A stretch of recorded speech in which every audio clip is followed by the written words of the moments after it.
In the last session, we are discussing the definition of conditional probability and independent events. Just a minute.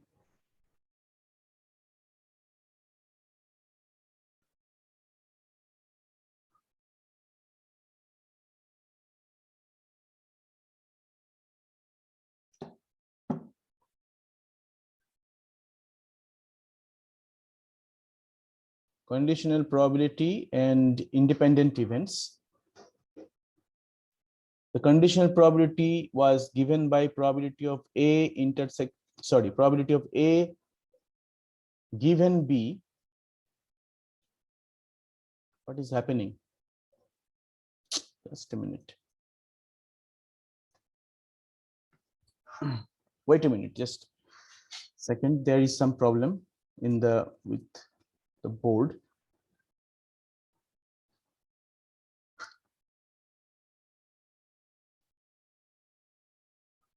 Yeah. Conditional probability was defined as the formula I'm writing over here once again. The probability of A given B, that is equal to probability of A intersection B by probability of B, and probability of B given A is equal to probability of A intersection B by probability of A, provided the denominators PA not equal to 0 and PB not equal to 0.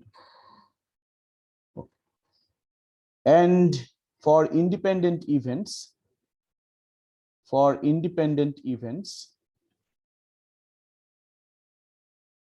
capital A and capital B, probability of A given B, this is equal to probability of A, and probability of B given A, that is equal to probability of B, and so probability of A intersection B will be equal to probability of A into probability of B. Now I'm going to show you one example where it is given that prove that if capital A and capital B are independent events,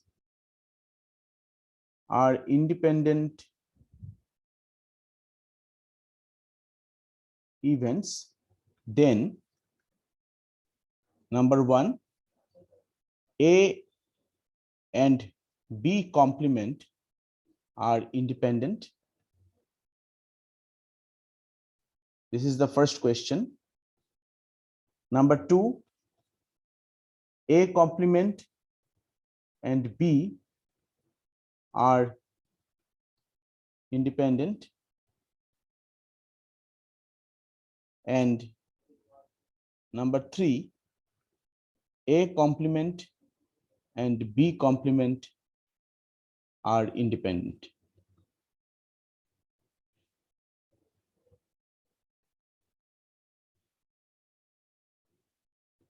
So I'm going to show you the proof of this particular result. It's very important. What is the probability? That if two independent events are considered, that probability of say A and B, then what is the probability that one event capital A will also be independent with respect to the complement of another event, and what is the probability that complement of both the events will also be independent? Okay, so let us try to do this proof.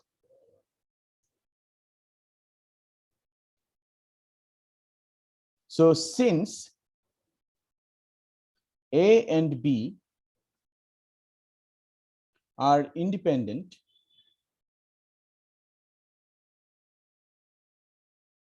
events, So probability of A intersection B is equal to probability of A into probability of B.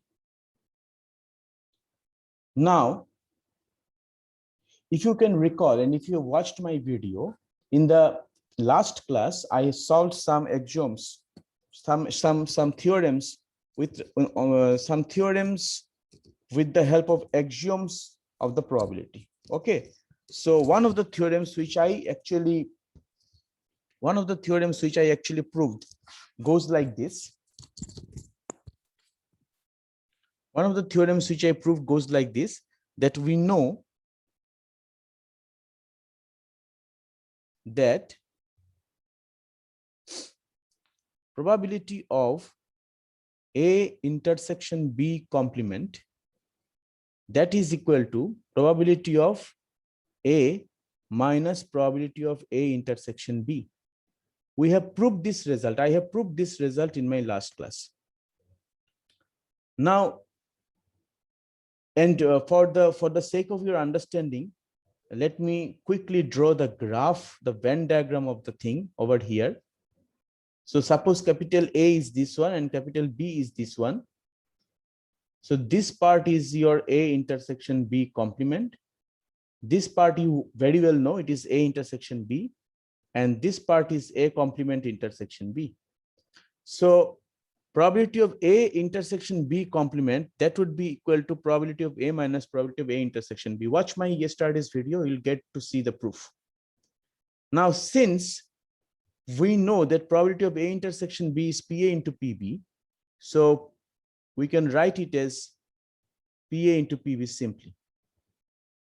And we can take PA common, and then we can write PA into 1 minus PB. Now, also in the last class, we proved that probability of A complement plus probability of A, this is equal to 1. So one can be written as 1 minus the other. Okay, so 1 minus probability of B complement, that would be equal to probability of A into probability of B complement. So what we got, we know for the from the definition of conditional probability that probability of A intersection B, from the definition of independent events, that probability of A intersection B should be like this.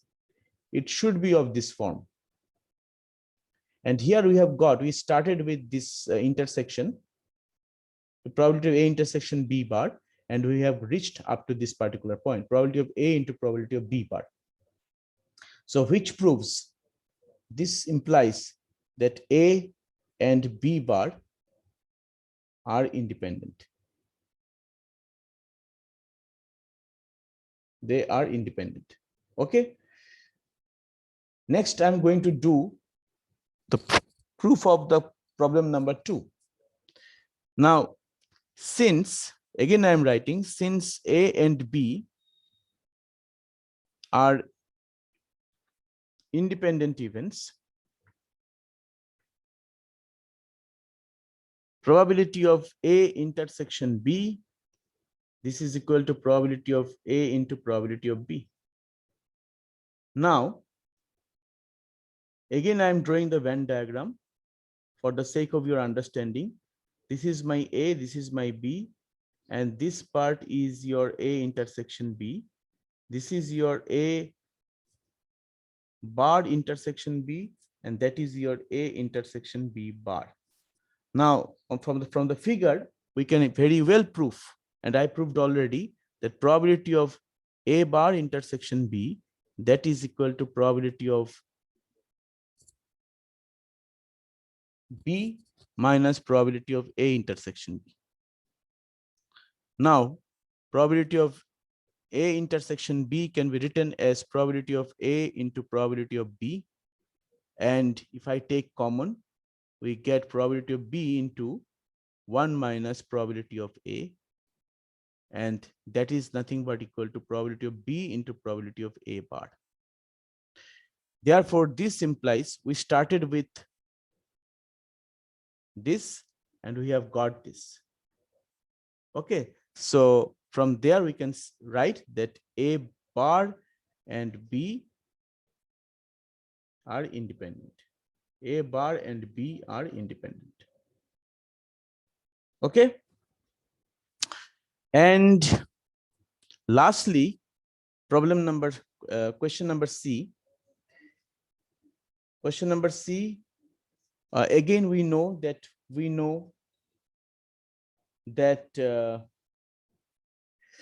probability of A intersection B is equal to PA into PB.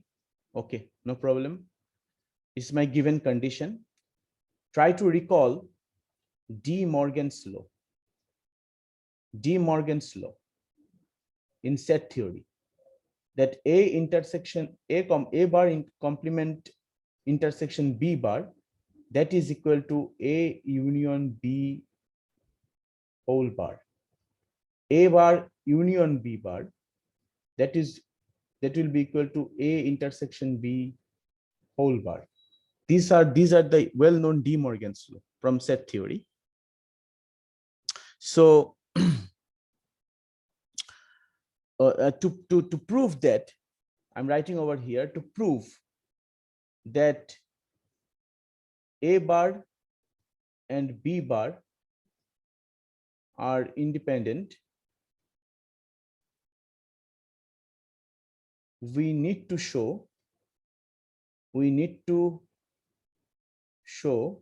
probability of A bar intersection B bar is equal to probability of A bar into probability of B bar.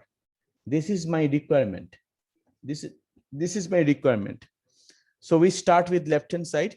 Now, probability of A bar intersection B bar, use the De Morgan's law. In the De Morgan's law, A bar intersection B bar can be written as A union B whole bar. So we can write it as probability of A union B whole bar. Fine. And also, we know that probability of A bar plus PA, probability of A bar plus probability of A is equal to 1. So we can write it as, consider this to be, say for example, say A union B is equal to C. So probability of C bar will be equal to 1 minus PC. Probability of C bar will be equal to 1 minus PC. Okay. So in that case, probability of A union B bar will be equal to probability of A union B. Now, we know that probability of A union B has a special formula, which is PA plus PB minus P of A intersection B. I proved this result also in the last class.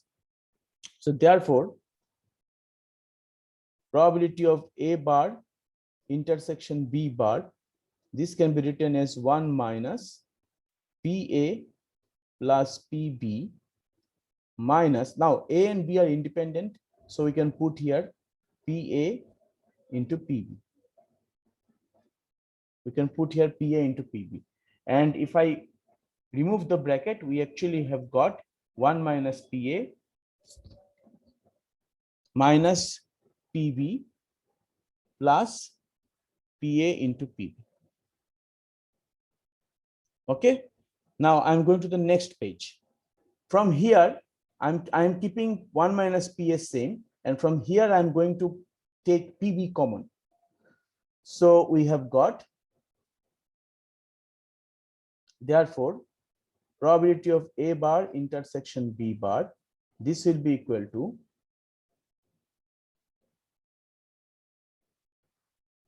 1 minus PA minus PB,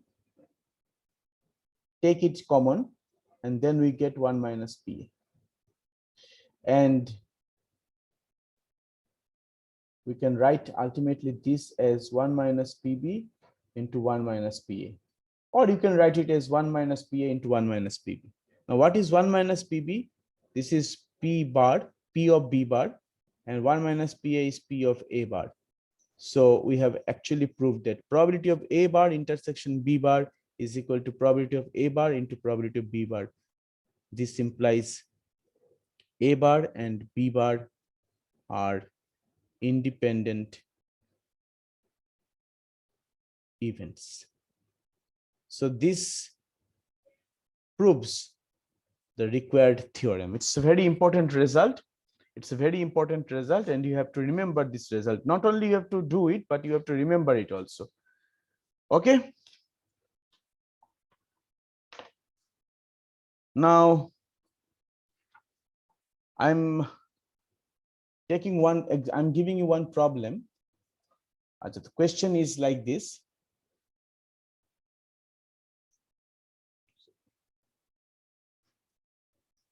Question is like this.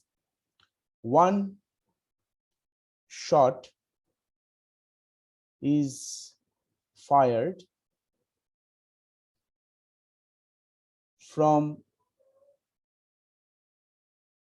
each of the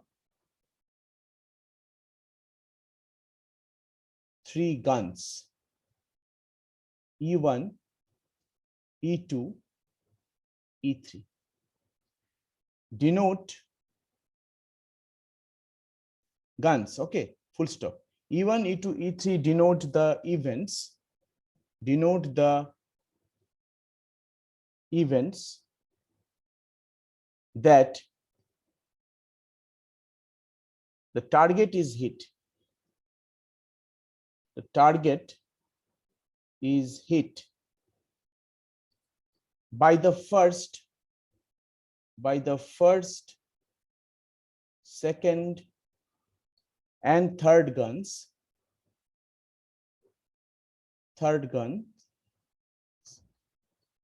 respectively.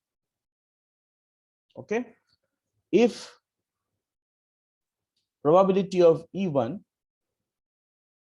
is equal to 0.5, probability of E2 is equal to 0.6, probability of E3 is equal to 0.8, and E1, E2, E3 are independent events,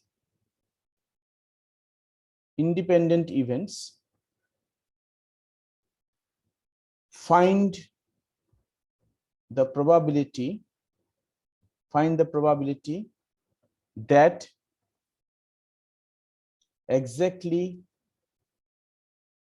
one hit is registered,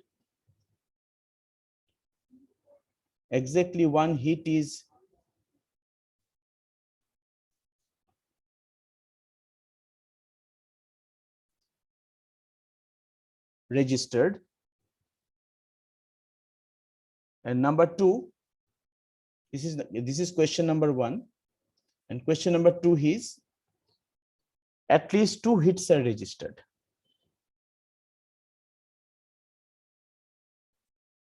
At least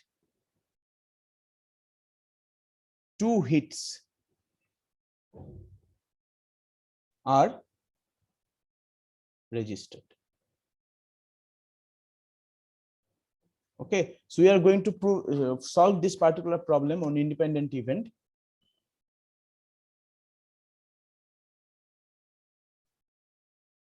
Now you see that the shots are being fired from the guns 1, 2, and 3, and the shots are being fired from the guns 1, 2, and 3, and probability that it is hitting the target is the target is getting hit when gun number 1 is fired is probability, the probability is given as 0.5. 0.6 is the probability that hit is registered when we fire with gun number 2, and probability of E3, that is which is 0.8, gives you the probability that hit is registered when we fire with gun number 3. Now these are the probabilities when hits are registered. So probability of E1 bar, that you are firing with the gun, but the gun is not, the hit is not being registered, is 1 minus probability of E1, which is 0.5. Probability of E2 bar, which is 1 minus 0.6, that the hit is not getting registered when you are firing with gun number 2, which is 0.4. And probability of E3 bar is equal to 1 minus 0.8, which is 0.2. That means hit is not registered when the gun is not, when you are firing with gun number 3. So these are the three probabilities. We have complementary probabilities we have calculated. What we are interested about, and we also know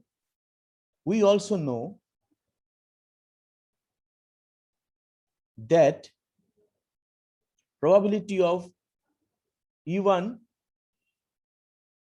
intersection E2, probability of which is equal to probability of E1 into probability of E2, and so on, and so on.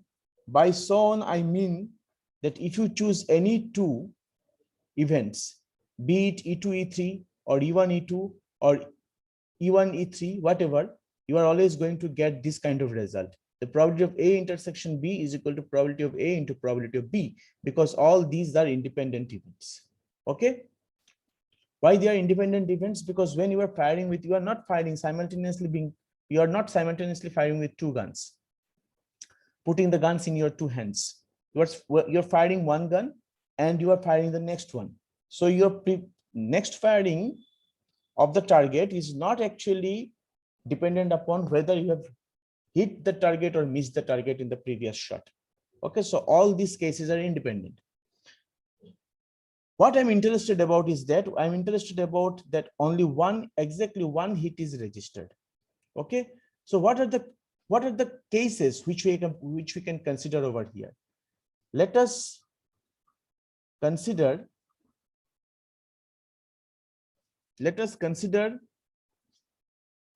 the cases where exactly one hit will be registered.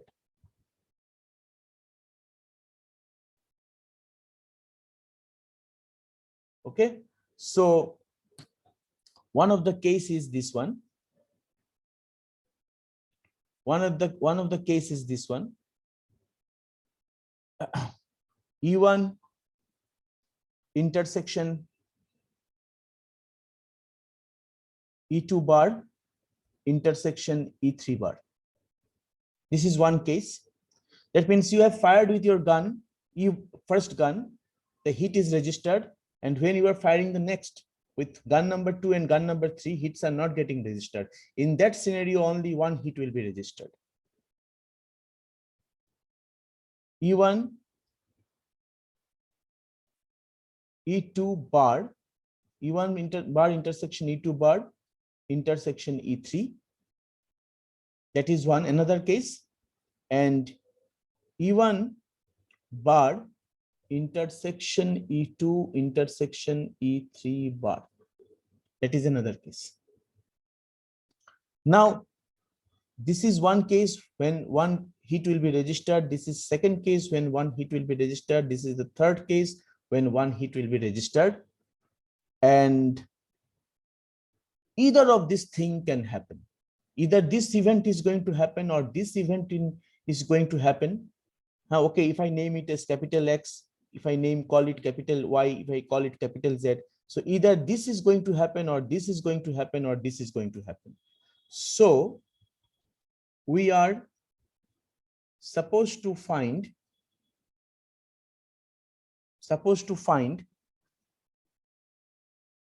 the probability.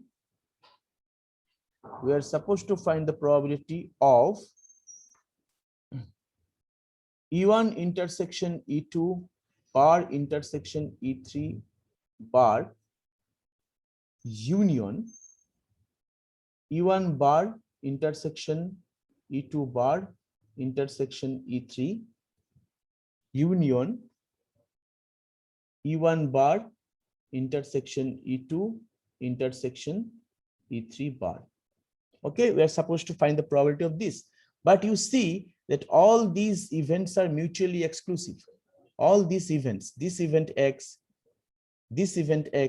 Y, this event Z, they are mutually exclusive. All these are mutually exclusive. Why? Because if your situation is this, then these two situations are not going to happen. If your situation is this, then that two situations are not going to happen. If your situation is this, then these two events are not going to happen. So in such a scenario, the corresponding probability is defined as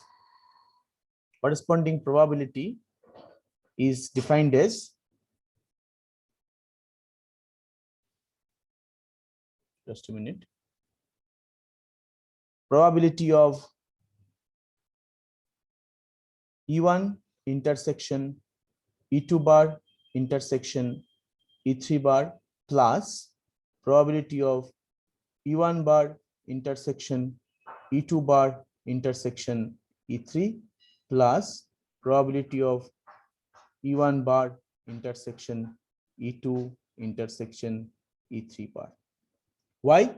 Because if two events are mutually exclusive, then probability of A intersection B is actually phi. They have no common element, and probability of A intersection B will becomes 0 in that case. And consequently, probability of A union B, which is given by the formula PA plus PB minus P of E in A intersection B, that is equal to probability of A plus probability of B. Or you can apply the axiom number 1, is finite additiveness directly. So these are actually mutually exclusive events, so probabilities will be finitely additive. Okay. Now we have already proved that if two events are independent, then this event is independent with the complement of the other event. So in this, E1 and D2 are independent. So E1 intersection E1 and D2 bar will also be independent. Now E1 intersection E2 bar, this is a kind of event. If we take the intersection of this with E3 bar, then that will also be independent. So in this case, actually, you are going to get this. Since they are all independent, we are going to get this thing subsequently.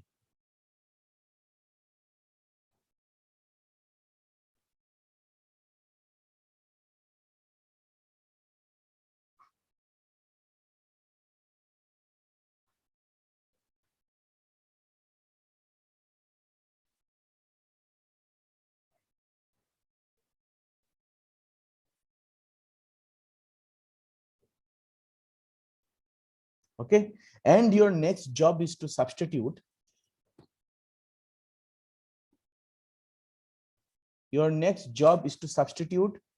these probabilities which are already given over here. So the first probability was 0.5. This was 0.5. Probability of E2 bar was 0.4. Probability of E3 bar was 0.2. Probability of E1 bar was 0.5. Probability of E2 bar was 0.4, and probability of E3 was 0.8. And probability of E1 bar was 0.5. Probability of E2 was 0.6, and probability of E3 bar was 0.2. Now, therefore, this probability you can easily calculate. This is one part. Okay, I'm not going to calculate this, you just do it by yourself. What was the next question? The next question was, what is the probability that at least 2 hits are registered? Now, just let us form the events. In case of the situation,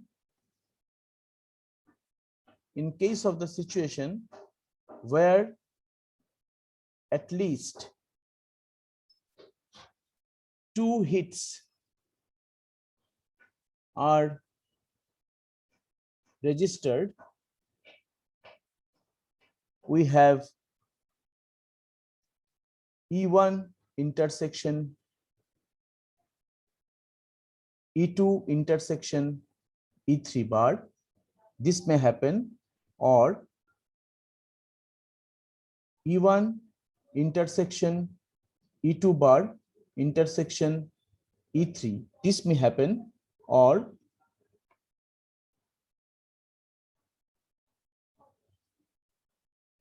E1 bar intersection E2 intersection E3. This may happen, or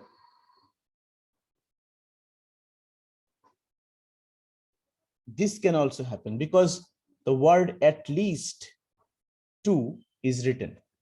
Okay, at least 2 means 2 or more than that. Therefore, the respective probability, which is finitely additive, the respective probability would be probability of E1 intersection E2 intersection E3 bar plus probability of E1 intersection E2 bar intersection E3 plus probability of E1 bar intersection E2 intersection E3 plus probability of E1 intersection E2 intersection E3. And this is equal to probability of E1 into probability of E2 into probability of E3 bar, because all are independent.